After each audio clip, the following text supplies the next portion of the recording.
Now, let's start off this review with a statement that might get me tossed overboard entirely. I'm a sucker for anything even remotely tied to H.P. Lovecraft's work. From the bleak tales of humanity reaching towards the stars for guidance, to the unknowable gods lurking in the void of space, his stories have always stirred a certain childhood curiosity in me. When it comes to games inspired by that genre, which, for the sake of our own sanity, I'll simply call cosmic horror, there's no shortage of IPs that have tried to capture the dread hidden just beyond our consciousness. Obvious examples include Dead Space and Bloodborne, though most games merely try to replicate the atmosphere rather than follow Lovecraft's core ideas. Yet, after all these years, I think I finally found one that truly does. Stygian Outer Gods set out to peel the veil more faithfully than most, drawing directly from the stories that sparked it all. The real question is, does it succeed? Let's dive right into it. The story of Stygian Outer Gods immediately calls to mind Lovecraft's The Shadow over Innsmouth. You play as Jack Harrison, a man whose fragile mind is already fraying at the edges of insanity. Jack isn't the usual heroic figure we've come to expect in games like this.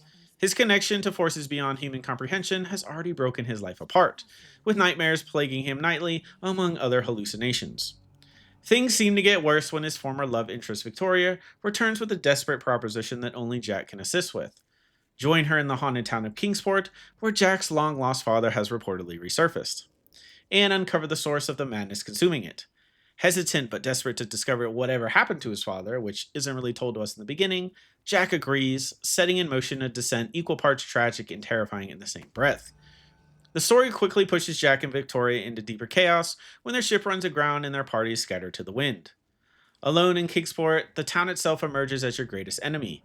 Its winding alleys and looming structures feel more hostile than the twisted hags and rotting dogs that stalk them. That looming sense where the location you're stuck in is your main antagonist is where the game thrives most. Every creak in the rotting houses you explore, and every hollow moan echoing through Kingsport's fog-choked streets, is accompanied by some of the most unnerving sound design I've heard since last year's Dead Space remaster. Mysterio Games has nailed the idea of a town haunted by more than the ghosts of just humans. The madness system heightens this atmosphere, steadily wearing down your character as you encounter horrors, which include whispers in the dark, phantom sounds, and creeping paranoia that all take hold as the stress builds throughout the story. There are a few moments of safety in Kingsport, and that constant presence of dread makes it a dream setting for fans of atmospheric horror as a whole. Now let's address the gameplay, the area most likely to split players on whether or not they're going to have a good experience. Stygian Outer Gods is difficult, sometimes in ways it feels deliberately punishing. Personally, though, I enjoyed it, but I can easily imagine others feeling alienated by some of the way the game systems function. On one hand, the game excels in instilling resource scarcity, as every resource and every encounter makes it you weigh whether you should even fight at all, flee, or just conserve your ammo for another day. On the other, the mechanics themselves sometimes work against that enjoyment. The clearest example is melee combat. It isn't the weapons themselves, but rather how they function. From the humble starter knife to the late game sledgehammer, every weapon feels strangely flimsy. Even basic enemies can take 3 or 4 headshots to go down, and stronger foes barely flinch at your supposedly late game equipment. This leads to encounters where more than one enemy, often devolving into cheesing the AI, rather than mastering the game's mechanics. There are upgrades in place that I found towards the end of the game, which honestly suggests that there's a future balance pass in some form as either a merchant or some kind of armory system. But as it stands, the melee system feels underdeveloped, and I honestly think it's in need of a little bit of reworking. Gunplay fares better, but not without its own balancing issues. Even the high tier bolt action rifle I found, and honestly discovered pretty late into the game, felt oddly underpowered, much like the other firearms. These are, at their core, scaling problems, ones that should be addressed before a full release.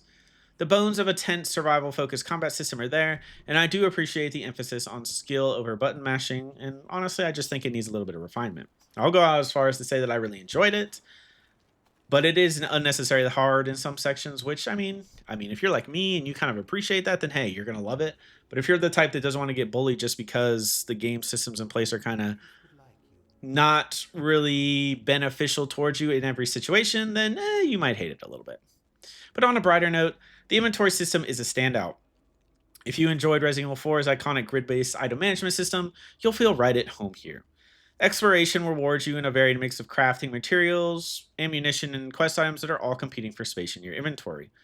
Thankfully, safe houses scattered all over the map, provide expansive storage options that allow you to stockpile supplies to your heart's content. For reference, by the end of my run, I had burned through every bullet and healing item available, proof of how punishing the game can really be, but also a testament to how well the system reinforces survival tension. Which, let's be honest, I think is what a lot of people are going to be drawn to this game by, including some of the aspects that they added in the new update. They added new chapters and stuff like that. I mean, I think most people that are into hardcore survival horror are going to love it. But at the end of the day, I can confidently say I love my time with Stygian Outer Gods, even with its flaws. Its story is a clear homage to the Shadows over Innsmouth, and the developers have clearly done their homework in capturing Lovecraft's essence. Kingsport itself is one of the most chilling settings I've explored in recent memory, and it truly feels like a place that isn't utterly alien and lost humanity entirely. While the gameplay is undeniably rough around the edges, it delivers where it counts. Stygian Outer Gods is a worthy entry in the lineage of cosmic horror, and one I'd recommend to anyone who wants to peer into the abyss. Now, a little bit of off the script stuff. This game was very enjoyable from my perspective. It took me about 7 hours to beat the game in its current state, but I mean, I hit kind of a point where it was like, oh well, this is the end of what we have so far, and you can either wishlist it or leave a review. And I mean, honestly, for 7 hours of what I would describe as some of the most cool atmospheric horror that I've seen in quite a long bit of time, I do think this game has a bit of a market for people that really do enjoy games that are the survival horror aspect. I know I had discussed that the combat system felt kind of like it really just feels underdeveloped. And underdeveloped is a word that I think a lot of people are going to be like, oh my God, underdeveloped, that means it's trash.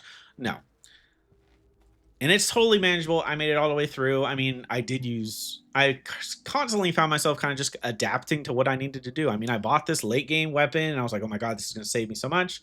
But then I ended up just going back to the weapons I'd found in the beginning, as they more or less all function the same. Now, do I think that's going to be modified going forward?